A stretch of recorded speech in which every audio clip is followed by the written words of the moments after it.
से क्या रखा।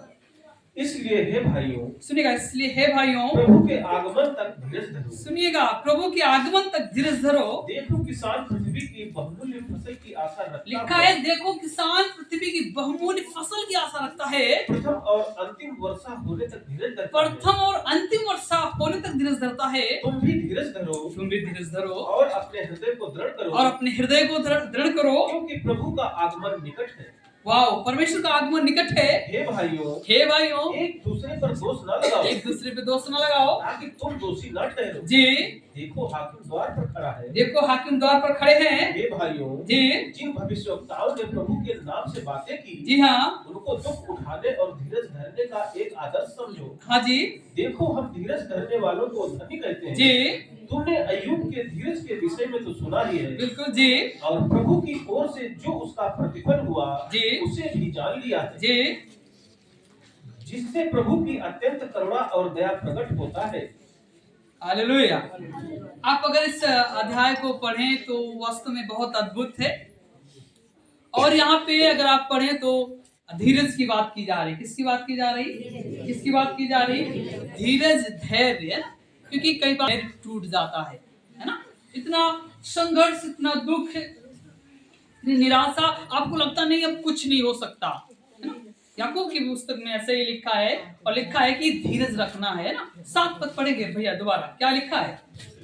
इसलिए हे भाइयों, लिखा है, इसलिए हे भाइयों, प्रभु के आगमन तक धीरज धरो। परमेश्वर के आगमन तक धीरज धरो। देखो किसान पृथ्वी की बहुमूल्य फसल की आशा रखता है। लिखा है, किसान पृथ्वी की बहुमूल्य फसल की आशा रखता है। प्रथम और अंतिम वर्षा होने तक धीरज धरता है। लिखा है, प्रथम और अंतिम वर्षा होने तक। ये बहुत अच्छा अद्भुत एक दृष्टांत जो आपको खूब समझ में आएगा, है? क्योंकि हम सब अधिकतर किसान हैं, अधिकतर गांव घर से हैं, और उसमें लिखा है कि देखो भैया धीरज रखना है। और कैसा धीरज रखना है? उस किसान की तरह जो अंतिम और पहली बारिश को दिल में रहकर धीरज रहता कि नहीं, चलो प्रभु अभी नहीं बरसा तो आप बरसेगा। फसलें होती ना, है ना, जब पेड़ लगती है तो बहुत लोग इंतजार करते हैं। किसका? बारिश का। किसका?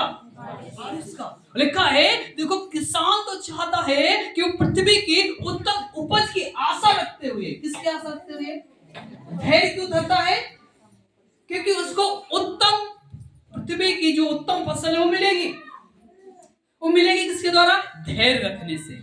किसके द्वारा? धैर्य रखने से। वचन में लिखा है, किसान तो उस पृथ्वी की उत्तम फसल की आशा रखते हुए इस बात का धीरज धरता है। क्या लिखा है? वो अंतिम और प्रथम बारिश होने तक, वर्षा होने तक वो धीरज को बनाए रखता है, तोड़ता नहीं है। सही कह रहा हूं? बोले हालेलुया।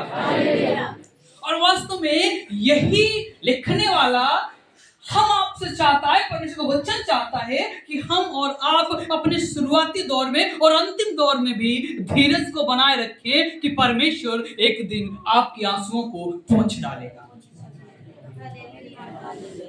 परमेश्वर एक दिन आपकी आंसुओं को, आपके दुखों को हटाकर सुख का ओढ़ना उड़ाएगा। क्योंकि किसान भी परेशान होता है, पर लिखता है, कहता है, यस, किसान भी देखो पृथ्वी की उत्तम उपज की आशा रखते हुए धीरज धरता है। आशा रखते हुए धीरज धरता है प्रथम और अंतिम बारिश से। हमें और आपको भी आशा रखना है। हमें और आपको भी परमेश्वर के साथ में रहकर, हम दुख में जरूर हैं, तकलीफ में जरूर हैं, आपके घर में समस्याएं जरूर हो, पारिवारिक चीजें ना सही हो, या कई बार बीमारियां न जा रही हो, पर परमेश्वर का वचन कहता है आपको अंतिम और प्रथम दौर में भी आशा को बनाए रखना है, धीरज को बनाए रखना है, ताकि परमेश्वर आपके जीवन के आंसुओं को पोंछ डाले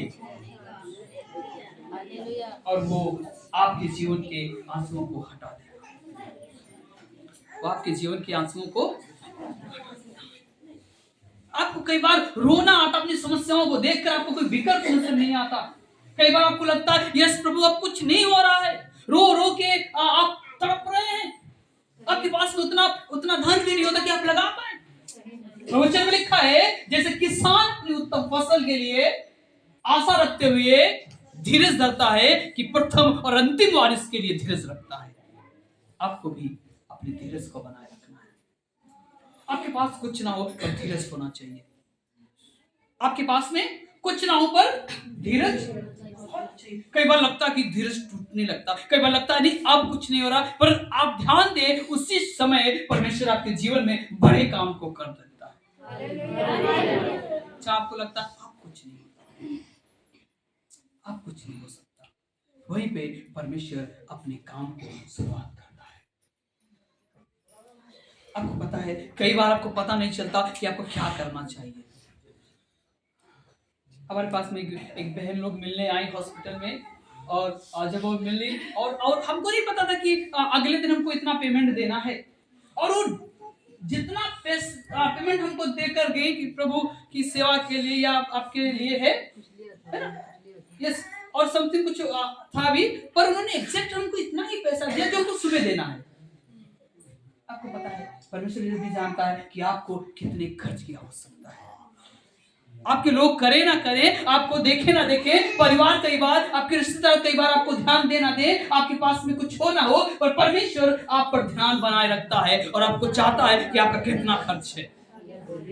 हालेलुया। जितना सुबह हमको पैसे को सबमिट करना देना है, उतना हमें एक दिन पहले मिल जाता शाम तक। Hallelujah, hallelujah. आपको भटकना नहीं पड़ता। परमेश्वर का वचन कहता है कि देखो ये तुम धीरज बनाए रखोगे किसान की तरह, जैसे वो अंतिम और लास्ट वारिस के लिए धीरज बनाए रखता है। क्यों? क्योंकि वो पृथ्वी की उत्तम फसल के लिए आशा रखता है। और परमेश्वर का हाथ इतना छोटा नहीं कि तुम्हें बचा ना सके और तुम्हारी रक्षा कर सके। हालेलुया।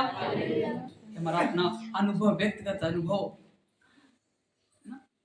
और वास्तव में जितने खर्चेस हुए, परमेश्वर ने सब कुछ पूरा कैसे लोगों को खड़ा किया जो पूरी तरह से हमारी मदद की है ना।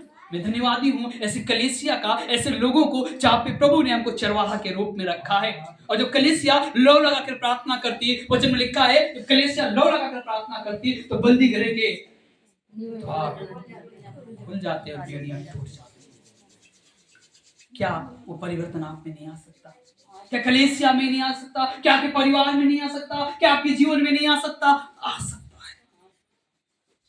क्यों आएगा? तभी जब आप पहली और अंतिम वर्षा का धीरज, वर्षा के लिए धीरज रखेंगे, इंतजार करेंगे अंतिम दिनों तक भी। वचन में लिखा है कि जो अंत के दिनों तक भी विश्वास योग्य ठहरा रहेगा उसी का उद्धार होगा, साफ लिखा है। इन दरमियान आपको दुख आएगा, तकलीफ आएगा, निराशा आएगा, कई बार आप बेचैन होंगे, कई बार आपका शरीर आपका साथ नहीं देगा, परिवार आपका साथ नहीं देगा, पर उन दिनों में भी आपको क्या करना है? क्या करना है? क्या करना है? धीरज बनाए रखना है। हालेलुया। आप हमारे साथ में एक